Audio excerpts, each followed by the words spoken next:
y'all can't smell this.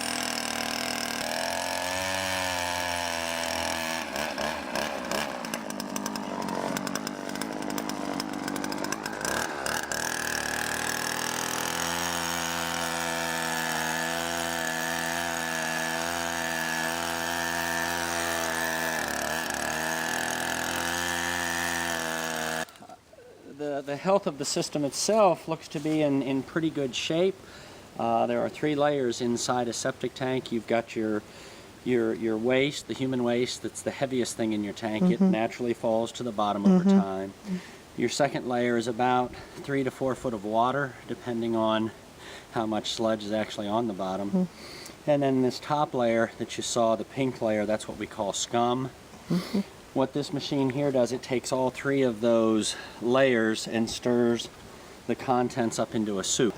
What I'm doing here now will be to pump down about halfway and then stir once again, because there's still a layer that I have to pull forward from the top that is wrapped around the exit tee. So that's the process for now. You can see that it is stirred up very well, and we will keep moving here, and you will see the process as we go along, how we pull the waste out with the truck. Do you think, by the way this is looking right now, that that's what the problem is inside the house? Well, I would say so. If you notice, this item right here is what we call the tee right here, and it appears to have some blockage there at it.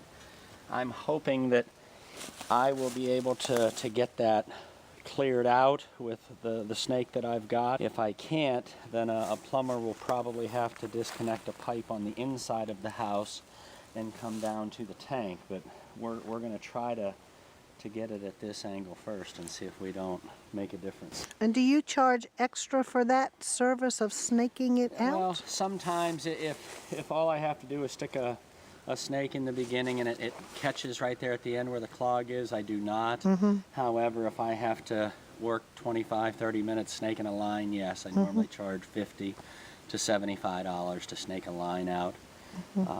But you know, if I get it quickly, I like to just provide that as part of my service to the customer for using me.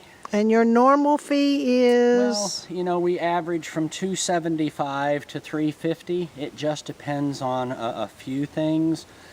One is, how long has it been since the tank was last serviced? Because a tank that's 15 years old, that in between services, has been abused, probably pretty it's probably pretty rough in there, so it's going to take more effort to do a job that I would be satisfied doing. Somebody that pumps every 5 years because they're a fan of maintenance instead of the big costs of repairs, you know, then you're probably looking at that $300 price range, you know. There are some variables, as I said. If we have to stretch out 4 hoses and pull 4 back in, that takes some extra time. So, you know, we try to be fair with the customer because we need many septic jobs to do, not just 1 or 2. How much does it cost for you to dump your truck? When we were dumping in Powhatan, they charged $100 1,000. So a truck like that, you'd be looking at $300 to dump that truck. So basically, you would do 1 job to cover the dump fees. Now in the city of Richmond, where I have to go, they charge you $50 per 1,000 to dump the truck. So unfortunately, we don't have very many choices where we can dump, so we have to truck everything into Richmond, which adds to my diesel bill and oil change bills and tires. And your truck holds 3 jobs? It's a 3,360 gallon tank. It will cut off at about 3,200 gallons, so yes, it's capable of pulling 3 1,000 gallon tanks before I have to make a trip to the dump to empty it. Are all septic tanks 1,000 gallons? No, ma'am. It's based on the number of bedrooms in the house. For instance, a 3-bedroom house more than likely is a 1,000 gallon tank. A 4-bedroom house would move up to a 1,200 gallon tank. And then the largest, anything 5-bedroom or above, would have a 1,500 gallon tank. The average house is a 1,000 gallon tank.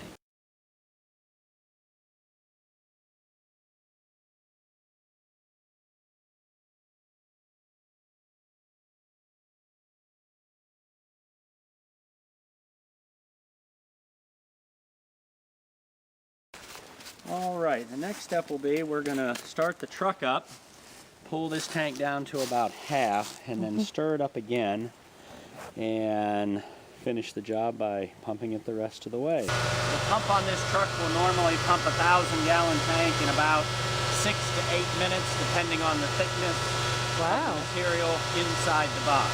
I always start by making sure the top of the tank is clean. When I'm about halfway down, I'll shut the pump off.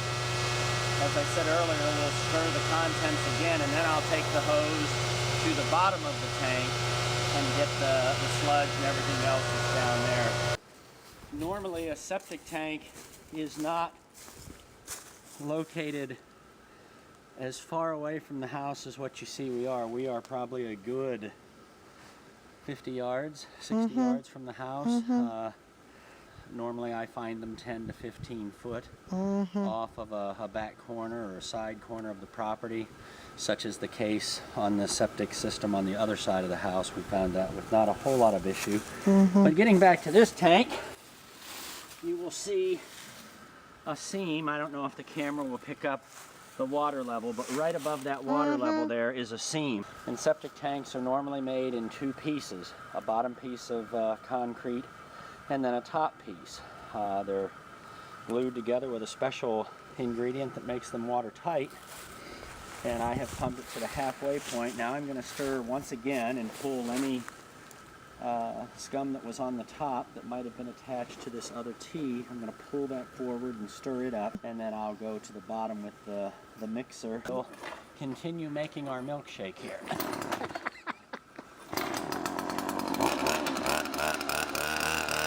You'll see this layer start to come towards me. That's why I want to make sure I get stirred up.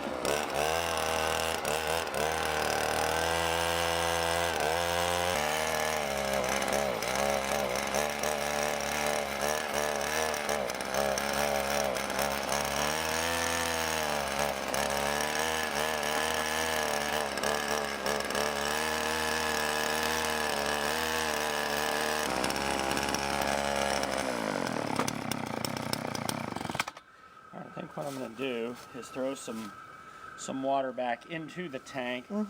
That pipe is still holding some of our scum inside the tank. So you think this is is that abnormal a little? Well, or normal? Normally it depends on how far. Again, this is what we call a tee that comes into the tank from the house.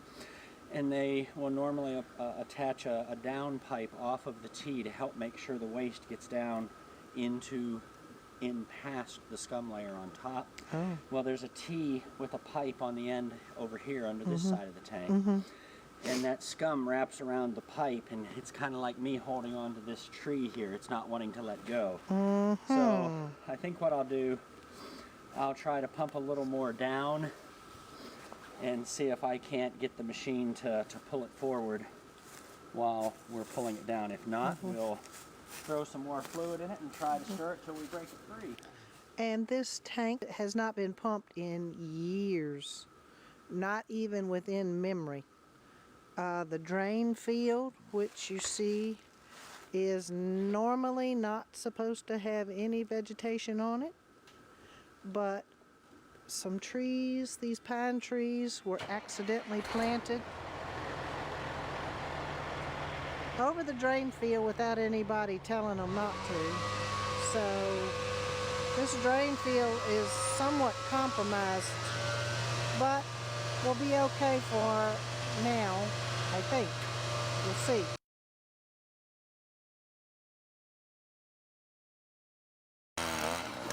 I see it.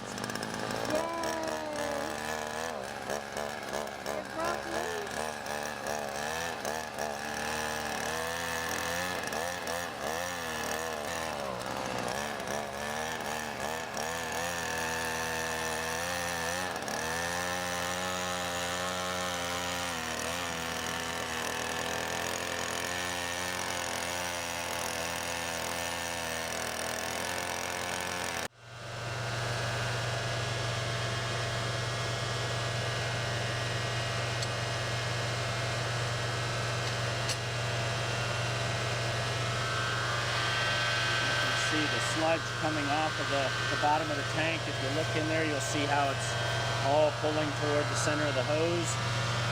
My goal when I leave a property is to have a nice even layer of waste spread across the bottom of the tank so that those enzymes that are in there attacking the waste have something to continue working on. Unfortunately, most of those enzymes can't keep up with the deposits that the average family makes into the tank, and that's why you pump your septic tank.